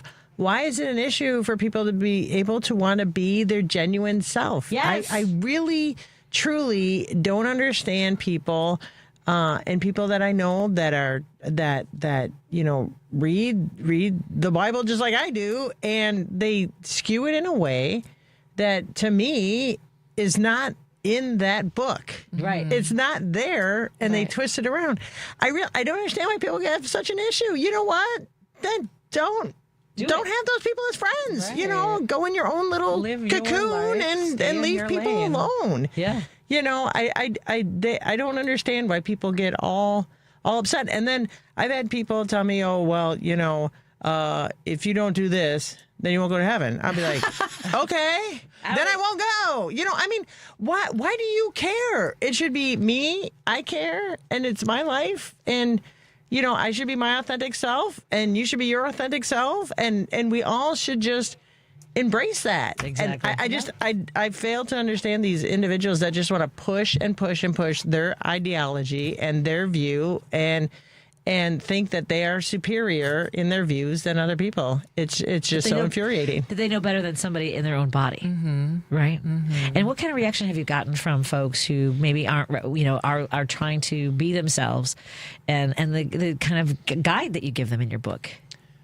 Honestly, the response has been really overwhelmingly positive, and everyone that's been introduced to it and has spoken to me has been so grateful that there is a resource like this out there, because everything when I was doing my research was either celebrity memoir, biography, autobiography, or very clinical type books. And there was nothing that the reader could really relate to. While those can be important, perspectives, I think that we need something tangible, because there are everyday things that we go through that nobody seems to really think about except for ourselves. And it can be very isolating, feeling like nobody else is going through what you're going through. And that's what I wanted my book to be. I wanted it to be a companion. I wanted it to be a voice to kind of say, you're on the right track. You're doing okay. You're doing a lot better than you may think you are, and you're not as alone as you may feel. Yes. Yeah. And I know a lot of folks, the reason I asked about your decision to come to Illinois, I know there are people after Trump won, and even before that, who were looking for places either for themselves or for a child that they're raising, who are targets. Right. I mean, I didn't even know. It's so funny. I saw the story in the news. It was suburb, I think Buffalo Grove. It ended up being my friend's child that the school was in an uproar over, about a bathroom for, for a transgender child, transgender student. And it's actually my senior prom's date's wife. I'm friends with my senior prom date and his wife. She actually door knocked for me. Wow, that's impressive. It was wild. And anyway, they were telling me, I mean, like, for that family, it was a family across the street who was telling other folks, we're going to get famous off of this. We're going to make money off of like making a big stink off of. I mean, like that. This is like part of that industry, isn't it? Yeah. The rage industry. Yeah. People think that they can get something out of it if they can bootlick their way through life. Then they will catch whatever break that they're trying to get. By kicking someone while they're down, you are not going to get ahead in life. because when you trip and fall later on in life, there's not going to be anyone to bring you up, especially the people that you're uplifting and I don't know, worshiping at this point. It's wild. We were working with a physical therapist for my son who is in the military and at the time was in transition and stopped because Trump won and had to kind of go underground. And I can't imagine. I mean, here's a job that most of us can't or won't do is to serve our country. And then you want to put a target on their backs and chase them out of the military, take their benefits. It's insane. Oh, yeah. Chase them out of the military. I mean, you have honorable individuals serving that transitioned 9 years ago, 8 years ago. Yes. They're serving valiantly. They're giving their lives to their country. And now we have just this mindset of, for lack of a better word, in the military of, if you're not like me, you're not wanted. So they're pushing women out. They're pushing high-ranking women out. People that transition, they're pushing out. They're canceling reproductive health care in the military so that women can't have full services of reproductive health care if they choose not to have a child. That they're mission ready, but instead they're going to be forced to carry to term, and that's not good for the military or the mission. You need to have all of that, and it's this masculinity now of the military that I know women in the military that can probably do serious damage to people, and they're women, and and they do full pull-ups, and they do because there's this. They just lie because to be in combat, women have to do the exact same thing as the men. The exact same training, the exact same standards. And they're lying to make it seem like there's different standards, and there's just not.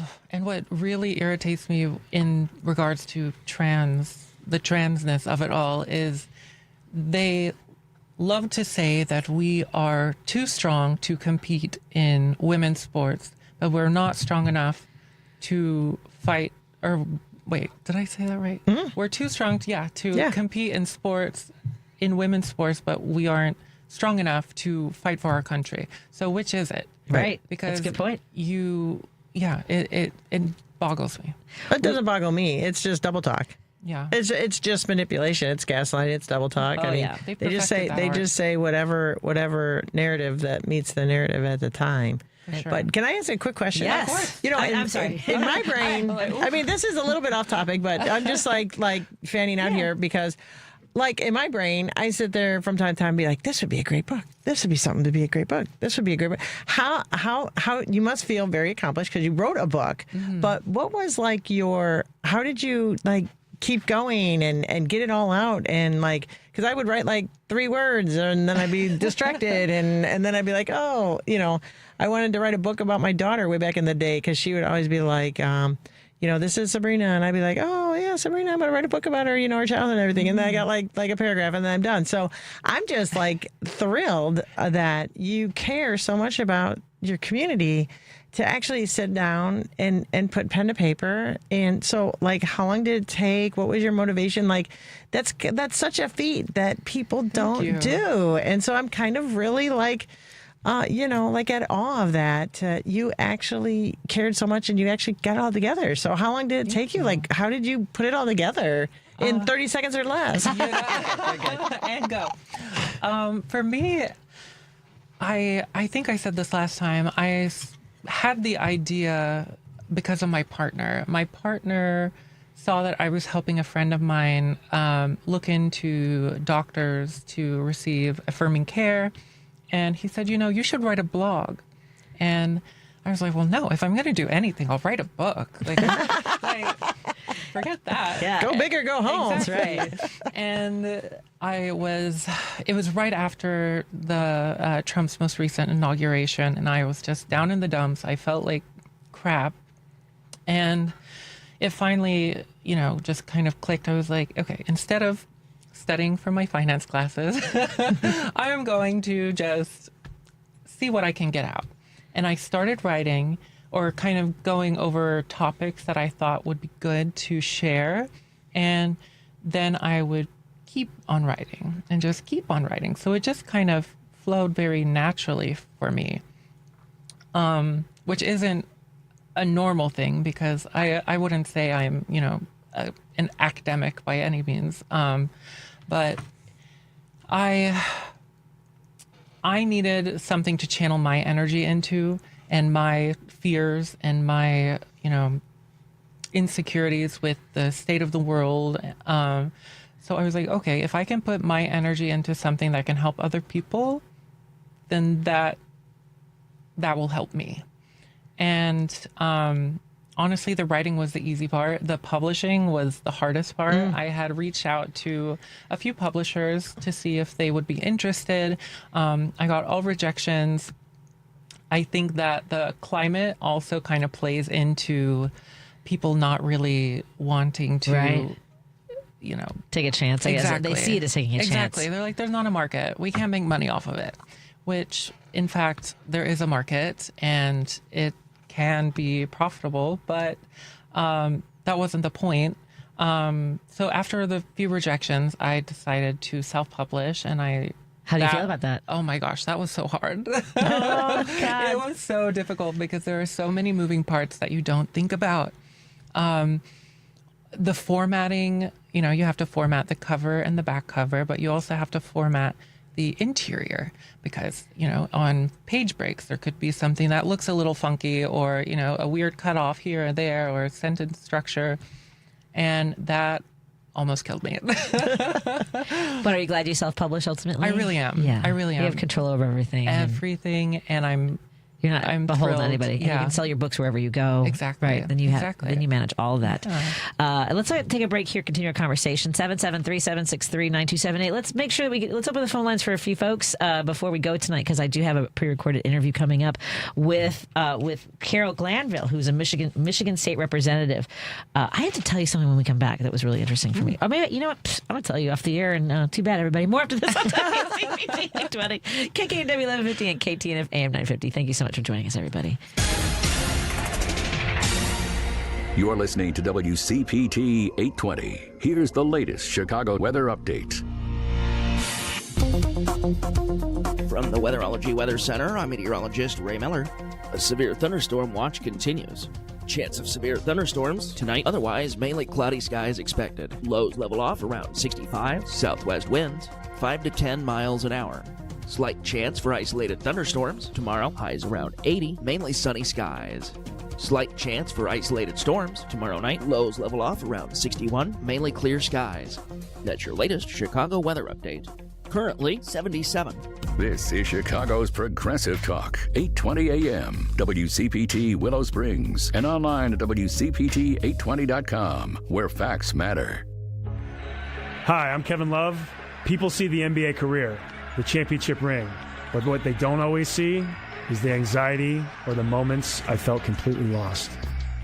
That's why Sony Pictures Animation's film GOAT means so much to me. It's about Will Harris, a small goat who believes in himself and proves you don't have to be the biggest to be a champion. Everyone's always told me smalls can't ball. I'm too blessed to be stressed. Everything I need to succeed is right here. Through the Kevin Love Fund, we've created GOAT Beyond the Game, a completely free curriculum for teachers, coaches, parents, and youth programs. 4 lessons designed for kids K through 8 that cover everything from managing anger to building resilience to believing in yourself when the world doubts you. These are evidence-based tools that actually work and will help kids discover that they have the power to change the game. Go to kevinlovefund.org right now and download GOAT Beyond the Game for free.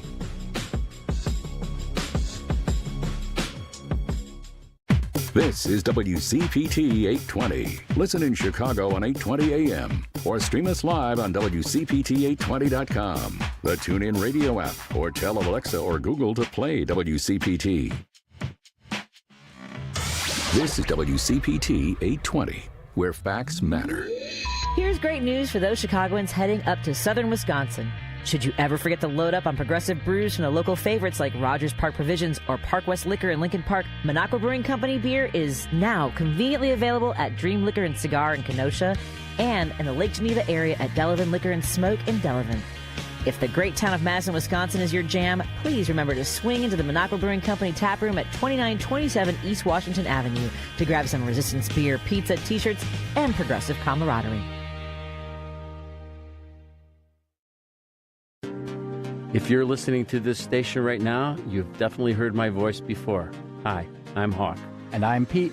And we're with Source Solar, your local source for solar.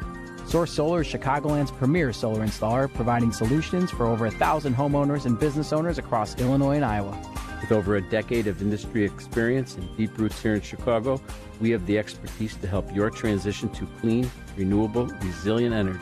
We can guarantee that we save you money day one without any out-of-pocket cost to you. This means you have an instant ROI, instant payback, and can save money to add to your bottom line day one. At Source Solar, we source everything as local as possible, meaning we always carry the Made in USA sticker. Find us online at www.source.solar. Stop in our office at 5710 North Northwest Highway or give us a call at 773-985-3992. And don't forget to ask for Hawk or Pete. You're listening to Driving It Home with Patti Vasquez.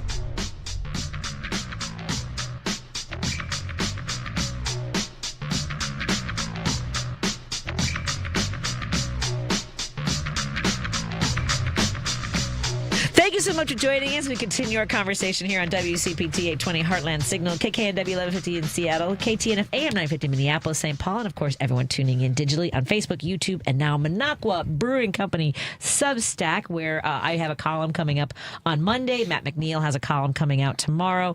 We encourage you to subscribe for some of the stories that you might not otherwise be thinking about, or just for a hot take on what we think. I don't know if you care what I think, but if you're listening to the show, maybe you might hate what I say, you might like what I say. Oh, I'm going to be in Kenosha.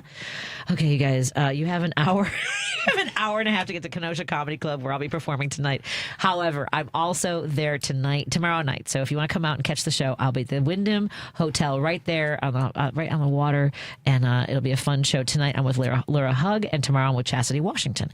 So, and possibly Denise Medina. So come on out and see the show. Joining me in the studio is my guest co-host Stephanie Kifowit, state representative for Illinois. Representative Kifowit is now the executive director for Cisco. She's the first woman to be the executive director for Cisco.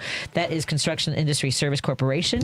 Go to cisco.org if you have someone in your life who might be interested in joining the building trades. And you can also find out more about the work that they do there.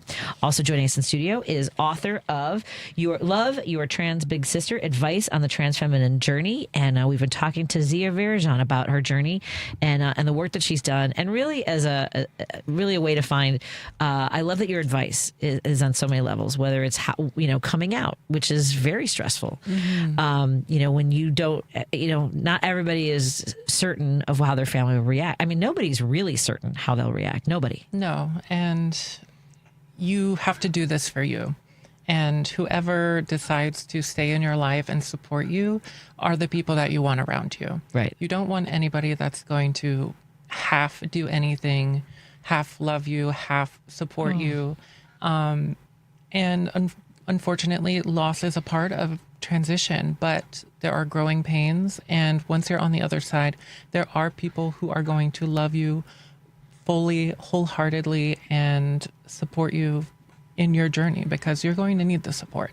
I do love your thoughts on, don't think of it as a death, but as a rebirth. And I think if you could see it as a celebration, somebody celebrate have that celebration for them, right? Right. What are some of the things you would like for people who are receiving that, because if someone tells you, whatever, as a friend, as a family member, it's because they want to trust you, right? Yeah. Yeah. And that's a lot of, that's important. They've chosen you as somebody they trust. Right. It's a vulnerable thing to share something that people hold so close to themselves. Sometimes they never share it at all. I have met people who know that they are trans and haven't transitioned, and they are, 50 plus. They have had a family and children, and they can't bring themselves to do it because they are so fearful of what everything that they've built is going to go away, which isn't the case. and that's something that I talk about in my book too, is there's some carryover. You get to pick and choose what you bring forward with you.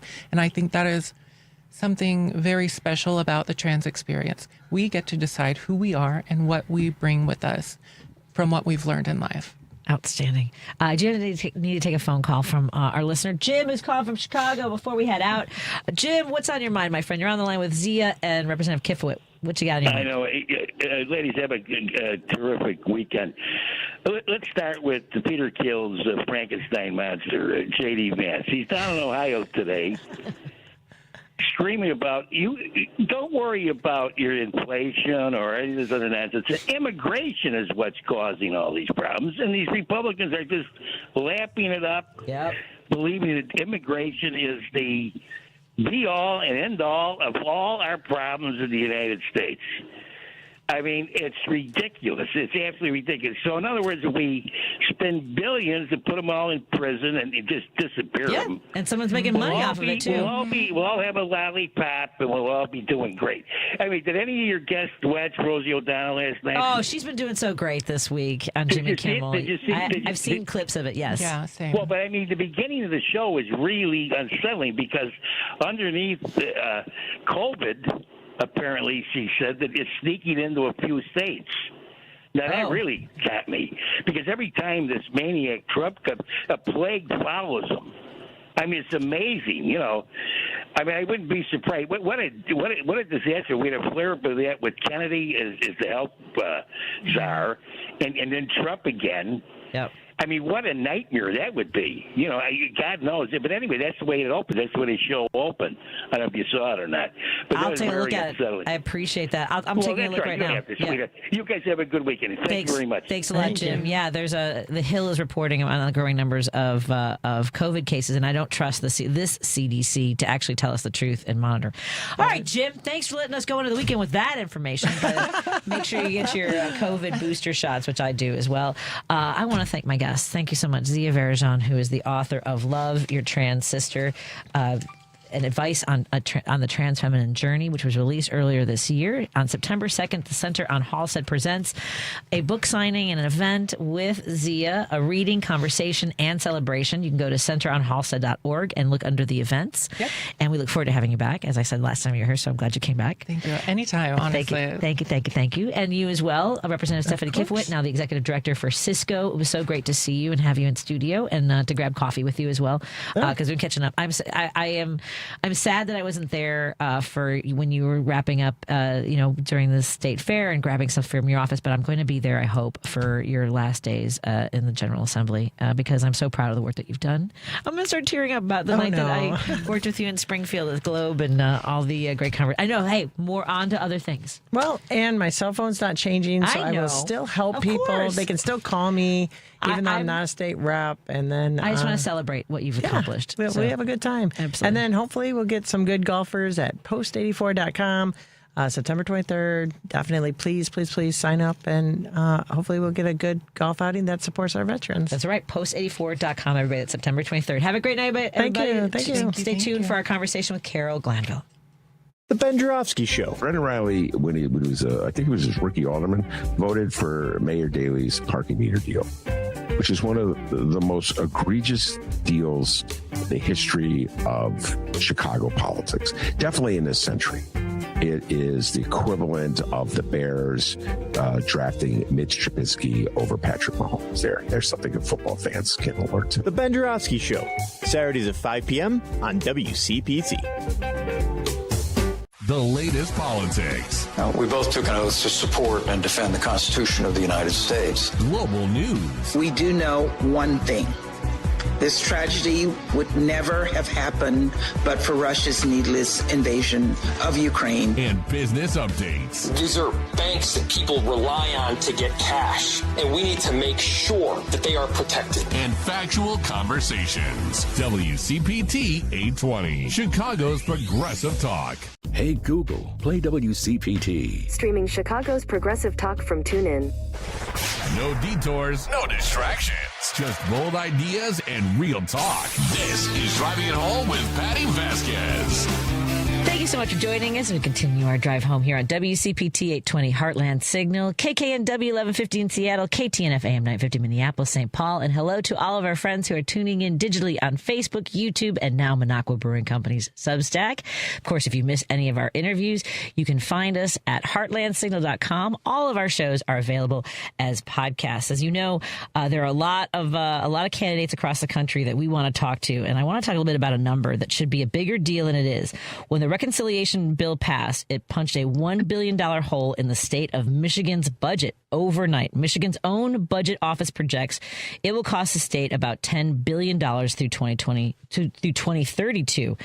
2.5 million people in Michigan are on Medicaid, 1.4 million on food assistance. And on October 1st, 44 days from tonight, Michigan's share of running the food assistance program goes from half to 3/4. Nobody in Lansing voted for that. They just get the bill. This is the thing that people miss about federal politics. Washington makes the cut, and your state house decides who eats it. Our next guest is a former classroom teacher who flipped a West Michigan seat nobody thought a Democrat could win. She represents Walker and a part of Grand Rapids in the Michigan House, and she is running for the state Senate in a district that was decided by 391 votes last time. 391. Please welcome State Representative Carol Glanville. We love having you. Thank you so much for joining us. Tell us a little bit about yourself. Where did you grow up, my friend? Yeah, well, thank you. And thank you so much for having me on the show. This is such a great opportunity. I'm excited to have this conversation and share the work that we're doing in Michigan with all of your listeners. So I grew up in West Michigan, typical blue collar family. My mom was a nurse. My dad was a factory worker and a union factory worker. I was the youngest of 3 sisters. And so from there, I learned from my parents how to, take care of others, be part of a community, stand up and stand for something. And that led me into, translated nicely into my career as a teacher and educator. And, from there, I've just always worked in a space where I'm advocating for others. And when the opportunity came to join my local city commission, it was a great fit. And I went from there to the state house. And now it's time to move on to the state Senate. With that move from municipal representation for your communities, what surprised you the most working in that state house? So many things, right? I Yeah. mean, you don't know what you don't know, and I'm still learning. So I think that's a kind of job where you just learn every day going forward.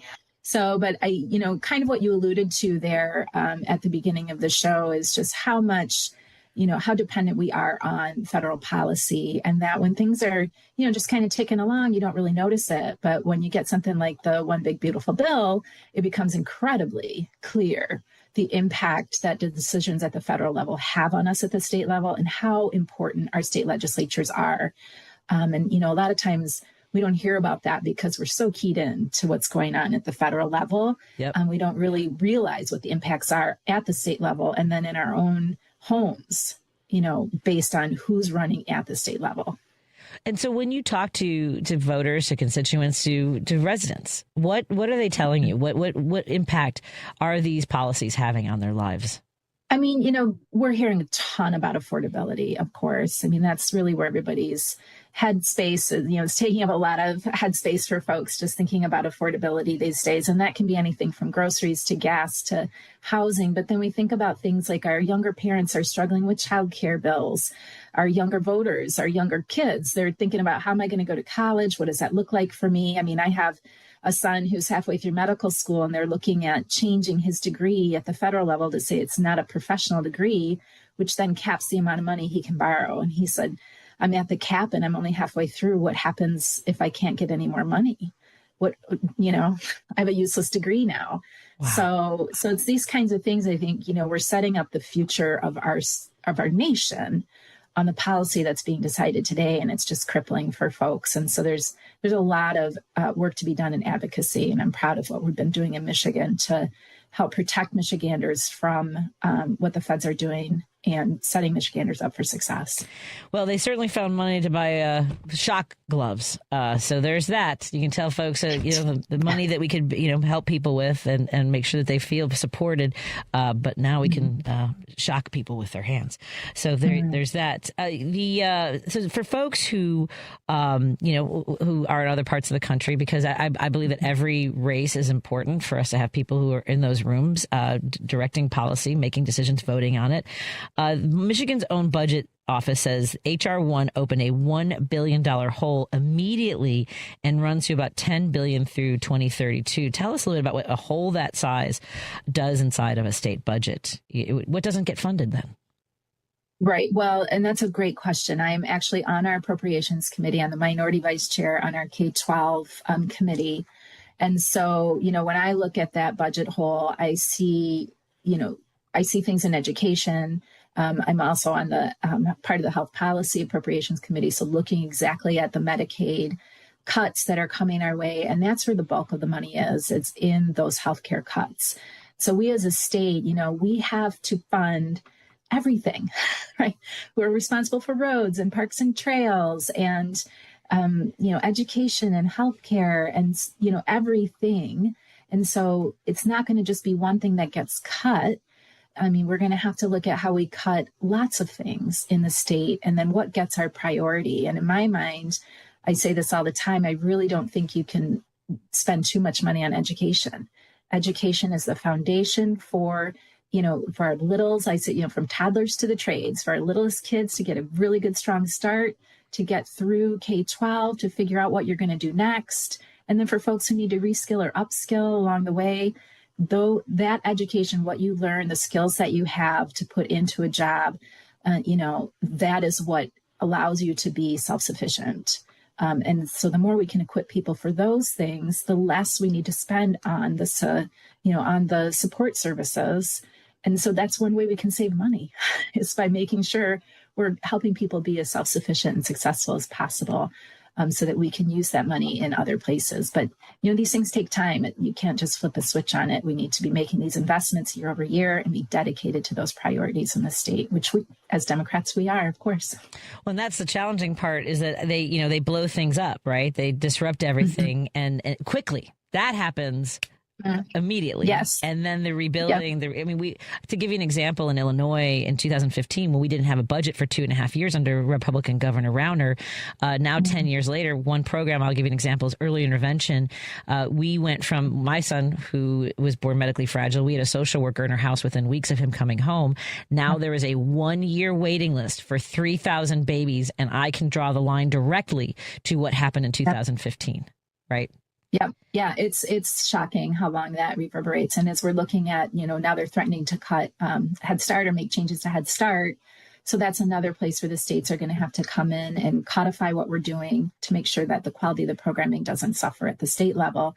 But then what does that cost look like? And on the other end, we're seeing threats to Medicare. So that's another program that states are going to have to find a way to pick up. And so we need people in the legislature who are willing to do that work for the people and not for their party.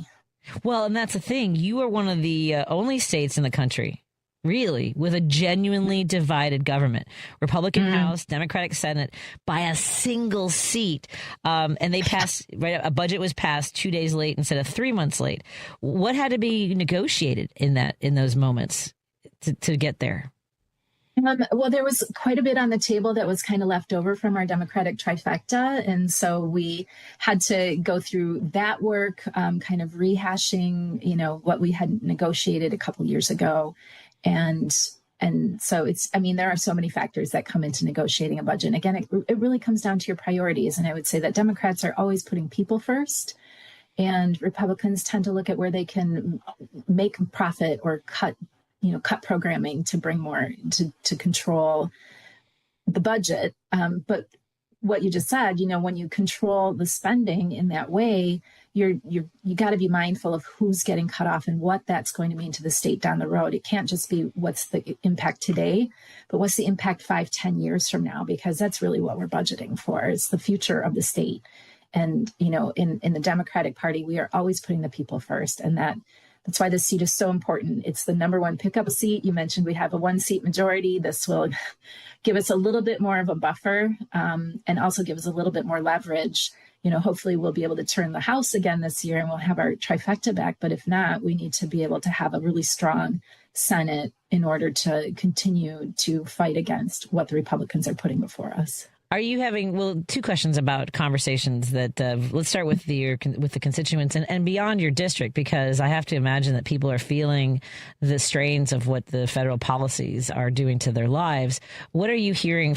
Are there people, having a little bit of a regret over a vote for a conservative agenda? Or are you hearing from, voters who are like, I can't follow along with what conservatives have done so far in this state? I am hearing that quite a bit, to be quite honest. On the doors, people they just, as we're out talking to folks throughout the campaign, and then even in my work in the state house, like I said, when you start talking about these issues that really do impact people's daily lives, if you can get them to turn away from all the things happening at the federal level to the things that are really happening in their own backyard, they are very tuned into what they want and what they need. And we have a very strong, what we like to call West Michigan values in my district.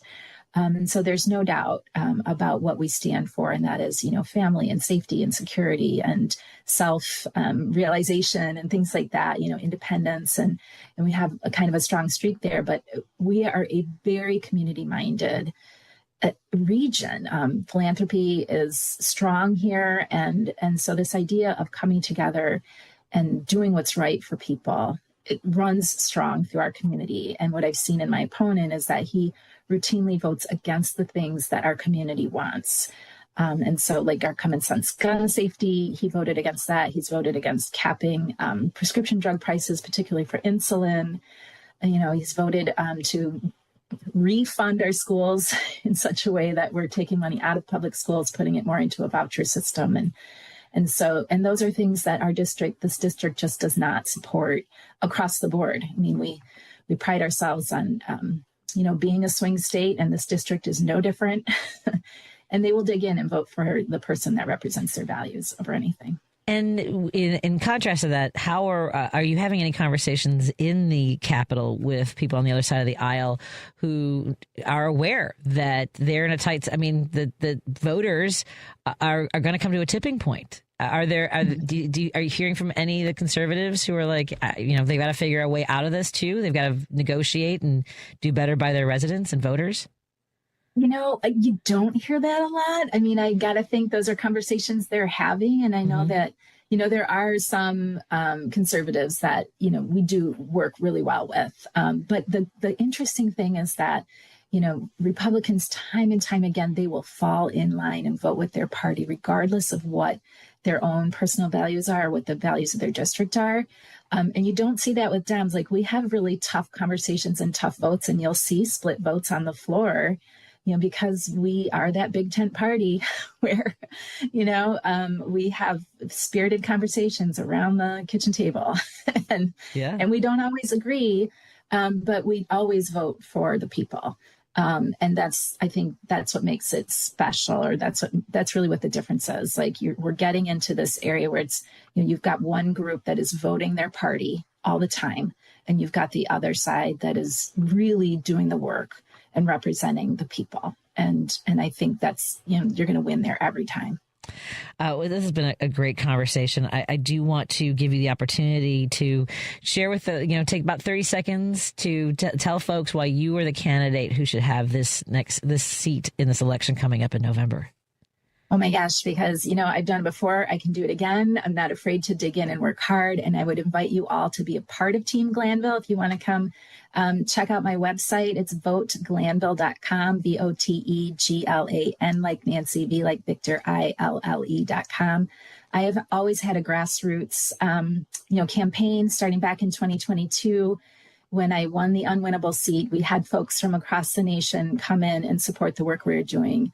And I've been counting on that since then. I think it's so important for folks to come around in areas like ours where we really need that kind of support to move the needle forward. So anybody who wants to be a part of Team Glanville, we've got volunteer opportunities and all kinds of stuff going on. So come check us out. And the website and social media platforms where folks can find you? Yep. Again, it's voteglanville.com. And we're on Facebook, Instagram, Twitter, all the usual outlets. So. Well, thank you so much for the work that you do and for joining us tonight and telling folks about your campaign. We wish you the very best. Have a great rest of your evening and have a great weekend. I hope that you also take care of yourself, pace yourself, and stay hydrated is what I tell everybody. Yes. Well, thank you. And same to you. Thank you very much. Have a great weekend, everybody. That'll do it for us. Thank you for all the great conversations today. Love you, Lady B and Paul. Latinos have been here always, before, during, and after the founding of the